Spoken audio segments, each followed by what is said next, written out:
Donna was diagnosed with multiple myeloma in 2013. On this episode of Dialogues in Multiple Myeloma, Donna shares how staying physically active has helped her maintain independence and a positive outlook throughout her treatment journey.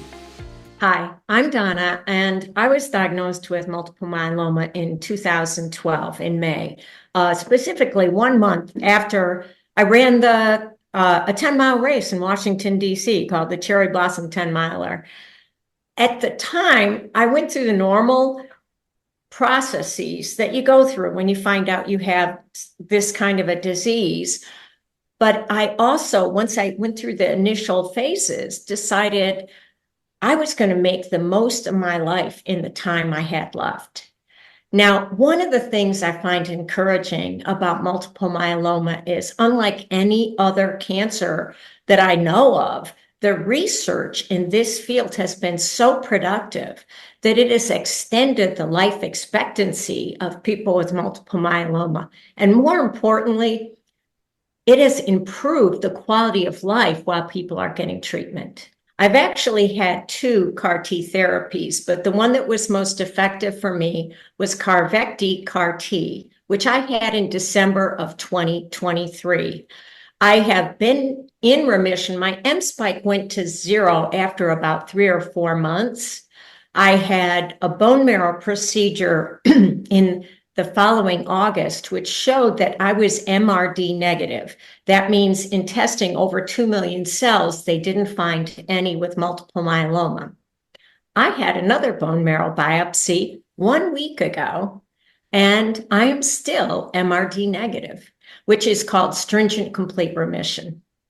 What I like to do to maintain my physical strength and endurance and capabilities, my favorite thing to do is lifting weights. One of the reasons I like it is it's actually an area where I keep getting better. But I also need aerobic strength so that I can do things. And so I like my spin bike. That's my favorite, because 20 minutes of really going hard with the spin bike, and I just feel wonderful. I like outdoor cycling, walk running. I don't run straight anymore, or just hiking, and yoga. I like yoga. Now, the reason I focus so much on physical activity, first of all, is because I need the endorphins. I can get so uptight and tense, regardless of my diagnosis, for any reason. And physical exercise is the best way for me to get an endorphin rush. And that involves really hard weightlifting or some kind of aerobic activity that makes me sweat and makes me breathe heavy. So that's the first thing. The second thing is independence. I live alone. I have 2 dogs. One of them's old. I have a 250-foot driveway that I have to get my trash barrel up. And I have a lot of steps. I enjoy being physically independent. And if I didn't exercise, I wouldn't be able to maintain it. But perhaps the most important thing for myeloma patients in terms of exercise is protecting your bones. Think of those muscles that you're building on all parts of your body, like a shin guard protecting the bones. It absorbs the shock, and you have no idea how important that is in preventing your bones from breaking. In addition, if you have a strong leg muscles and core muscles, you're protecting your bones when you're doing daily activities. A lot of the pressure goes off the bones and onto the muscles.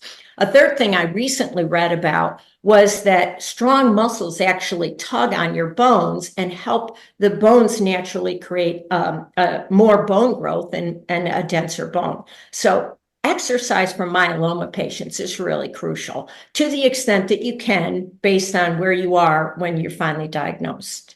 As much as I like physical activity, some days you're just not able to do it. You might have had some kind of immunotherapy or chemotherapy where you're nauseous, or you haven't been able to eat, so you feel a little weak.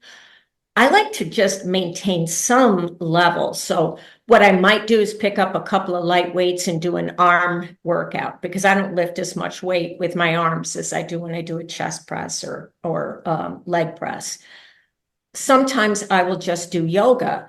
It's also important from a total health perspective to maintain balance and flexibility, and yoga helps with both of those. And sometimes I'll just say, well, I'm not feeling up to a run, but I think I'll walk over to a park and just walk around a park. Being in nature, being around people, it all supports my seeking joy. Now, before I had CAR T, it was very challenging, especially in the 3 years right before CAR T, for me to be physically active. At the time, I was getting chemo 3 out of 4 weeks, every 3 weeks on, 1 week off. So you had a day where you were in infusion, you couldn't do anything. And the next couple of days, you might have been nauseous. And then you're trying to get your appetite back in the next couple of days, and you have no energy because you haven't been eating properly. So it's hard to maintain physical activity in those conditions. It took me some time to think about how CAR T affected me, but I looked back at my calendars, and I remembered that when I first had CAR T, I had trouble climbing stairs. I couldn't walk very fast. And of course, the first month after CAR T, you have regular oncology visits where they track you. I don't know if this is still true, but when I did, you were in oncology every single day for 30 days.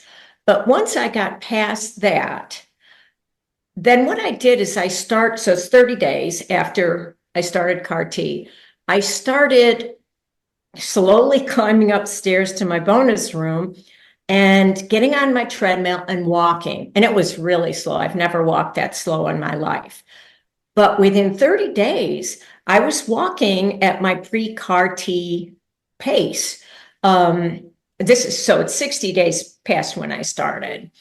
I kept pushing myself in terms of how much weight I could lift and how much aerobic activity I could participate in. And within, I'd say, 5 to 6 months, I was back at my pre-CAR T strength and endurance.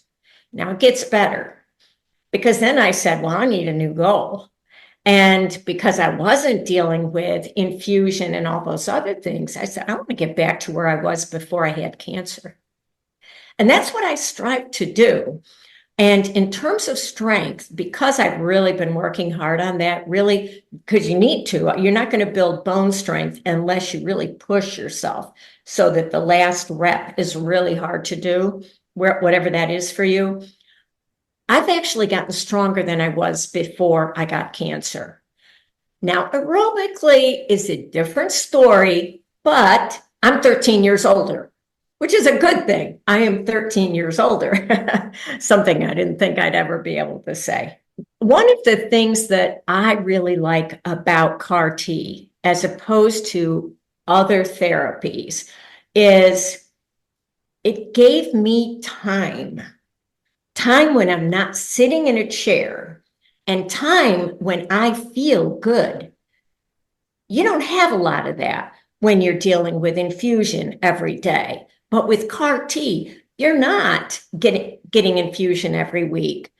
You're not nauseous every week. So it gave me time. And I don't know if you've ever heard those commercials where they talk about the new normal with a cancer treatment. And I knew what the new normal was. It meant I would look forward to the days when I wasn't nauseous, the Saturday and Sunday when I actually had strength and when I felt my best. That was my new normal. And I would really look forward to the whole week I had off. What I have now is not a new normal. It's my old normal. It's wake up every day and be able to do whatever it is you want to be able to do. You have the strength, you have the endurance, and you have the time. I think the most important thing for people with myeloma who are trying to stay physically active is to make sure you understand what your limitations are. We're all different. If you didn't work out before, you're going to have to start easy. I would make sure you discussed it with your physician about what you can do and what you can't do. I was lucky I was diagnosed before I had major bone damage. My only bone loss is in my skull, and you don't do much with your skull. But you want to make sure you work within your limitations. And another thing, I noticed that I have a tendency to start out strong, sputter, and die. But then I pick it back up again as soon as I can. I never quit. So don't quit and stay within your limitations. Stay tuned for more episodes of Dialogues in Multiple Myeloma.